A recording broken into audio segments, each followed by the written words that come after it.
What is up, guys, and welcome back to a brand new video. Today we are back for league racing once again. It's been a few weeks since we've done any sort of competitive racing, and now it's finally back. We've got SRL for this episode. Next week we'll have AOR for the Australian Grand Prix as well, and I believe for both calendars the season has actually been jumbled up a little bit, so it won't be so repetitive as to what you're normally used to in terms of the calendar, so that should be pretty exciting. But here we are for the Australian Grand Prix. My home race, and obviously home race for a lot of the drivers here today, being from this region of the globe. But yeah, really keen for a new season of league racing. This will be my first full season in SRL. Last season I joined halfway through, and you know, there was no prospect of us winning the championship. So for me, you know, this league was all about me, you know, practicing for AOR. But now that is not the case. We're going to be trying to go for the championship in this one as well. And yeah, we'll see how we go. This is qualifying now, and yeah, we'll see what we can do. Our first lap was a 121.9. By my standards, not a good lap. Absolutely not a good lap. In practice, I was actually doing some PC practice the other day. I was in the 1 minute 20s. So, and that was on PC. PC is obviously a little bit faster than Xbox, so I'm hoping in this session here today I can get a low 21.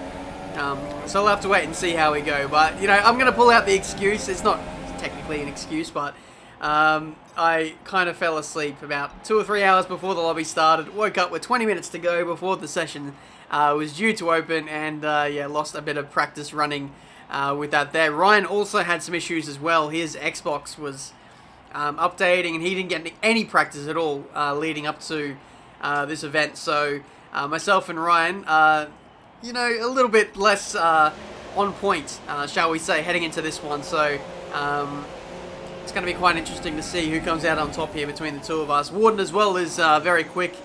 He's shown that in previous seasons of league racing, and now I'm sure he wants to take it to the next level in terms of not only race pace, but consistency as well.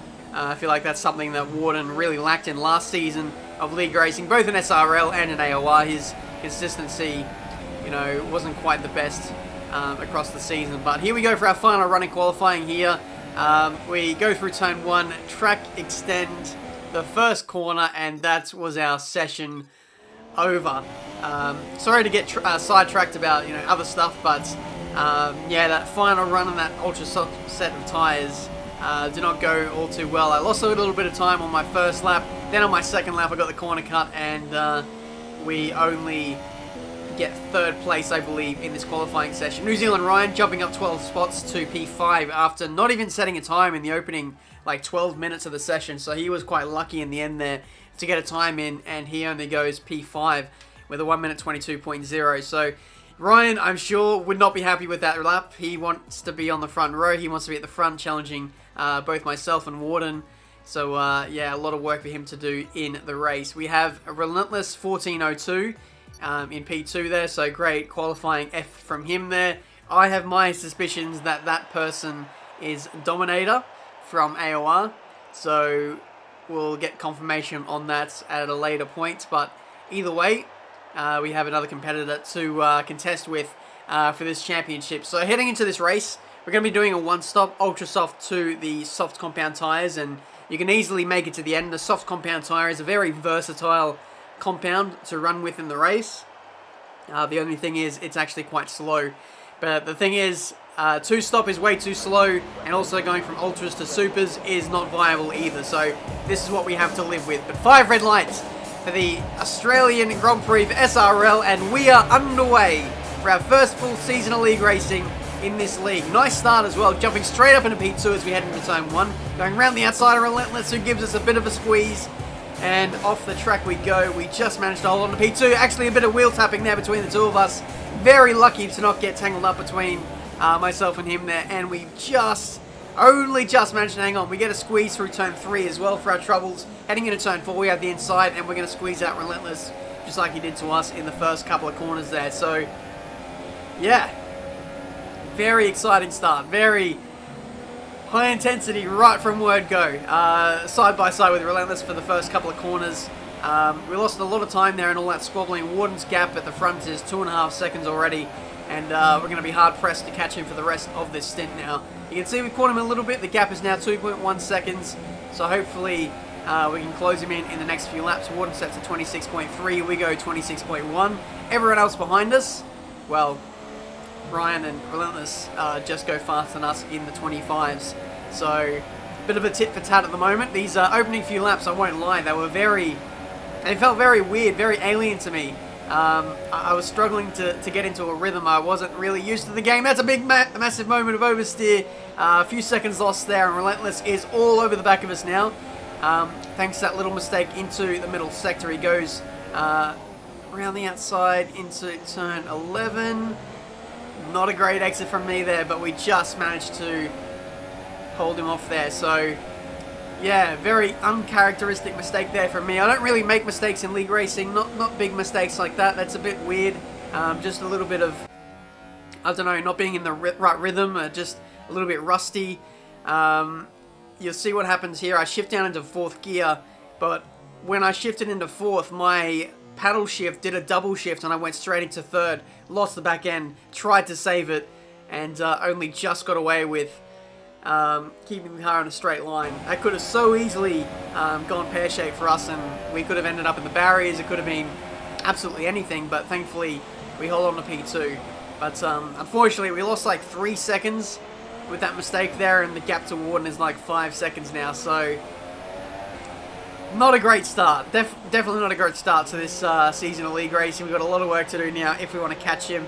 We're gonna have to be, pushing, tooth and nail for the rest of this Grand Prix in order to catch him. We've been held quite a bit in the pits there, which again is not going to help us in our pursuit to catch Warden, as Ryan follows us in on the soft compound tyres as well. But as we rejoin on the track, we should have a bit of clear space around us. Relentless did the undercut on the previous lap, and he's only coming up to the line about now. So we managed to jump in by a long way. Surprised that he wasn't much closer to us than what he was. Maybe he made a mistake, maybe he got caught up in traffic. I'm not too sure, but it allows us to pretty much roam freely and get into a rhythm and try and close in the gap to Warden. So with that mistake, losing the back end, going into a half spin, and also getting held in the pits, kind of undid the nature of the undercut, and we actually lost time to Warden. So the gap, I think, was about 6 seconds, and for the rest of this race, I believe the gap pretty much stayed the same. You can see it's 5.7 at the moment. It might have creeped into the 6s with a few small mistakes here and there, but this is actually my fastest lap of the Grand Prix on lap 16. I was monitoring my laps as I was editing this, and I noticed I was consistently in the low 25s. So at any point in this Grand Prix, you can actually set your fastest lap, which is quite weird. You normally see that in real life. You don't quite see that in the game. Normally, your best lap is the first couple of laps of the new stint, and then after that, there's a massive drop-off of pace. But like I said before this race started, the soft compound tyre is a very versatile tyre. It can run for days and days, but the thing is, it's just slow. It's actually slower than the ultra soft tyre at the start of the race. If you can get in a really good lap at the start, you may not beat it towards the end of the race, but crossing the line, it is a 1 minute 25.20. We did manage to catch Warden there by a couple of tenths, but those laps were few and far between. It was always a bit like a yo-yo effect between myself and Warden. Some laps I'd catch him, other laps he'd extend the gap, and for the most part, the pace was actually quite neutral between all of us, which is, a bit of a shame, because if not for the time we lost at the start of the race, I feel like we could have had a really good battle there, and maybe with the potential of the undercut, we might have been able to get close to Warden. I'm not saying we would have won the race, but I think it would have been a really close contest from there on in. But the nature of Melbourne is, just like real life, you can't overtake. The dirty air is actually really bad around this track. You need a lot of aero to get through the corners, and Ryan, who was trying to follow me, had a very similar pace to me as well, but with the dirty air, he couldn't do anything about it. So the gap to even myself and Ryan was pretty stagnant. Nothing was really happening there, and Ryan didn't get close enough to attempt to move there. But as we crossed the line on the previous lap, we did like a 25.3 or a 25.4. Yeah, pace was good right throughout the race. I could have pulled down a fast lap at just about any moment, but that wasn't quite the case. But it is P2 in the Australian Grand Prix. Warden winning by 6.8 seconds in the end there, having to do a little bit of fuel saving in the final few laps, but otherwise it was a pretty uneventful race. Got 1 time penalty. I believe Ryan got 2 time penalties, so even if Ryan did overtake us, it wouldn't have been an issue for us anyway. But congrats to Warden. He drove a superb race. His pace was really good, but I think more so was his consistency is what absolutely won in this race. So, you know, full congrats to him, and this could be a sign of things to come. This could potentially be Warden's championship to win here. So, really looking forward to this season of league racing as I jumble up my words. It's been like a week, like a whole week since I've done a commentary, so I feel like I'm a little bit rusty, but there you go. Hopefully you guys enjoyed nonetheless. I'm not going to lie, it wasn't the greatest race in the world. Like, it's just the nature of Melbourne. It is hard to overtake, it's hard to follow, and so you get racing that probably isn't ideal from an entertainment standpoint. But we're off to the Bahrain. Are we off to Bahrain next? It's either Bahrain or China for the next one, and I know for sure that those 2 racetracks promote really good racing, so I'm quite looking forward to that one. So we've survived our home race. P2 in the standings, 18 points. You know, we didn't lose points. We didn't have a disaster. So really, that's all I could ask for at this early stage. When the lights go down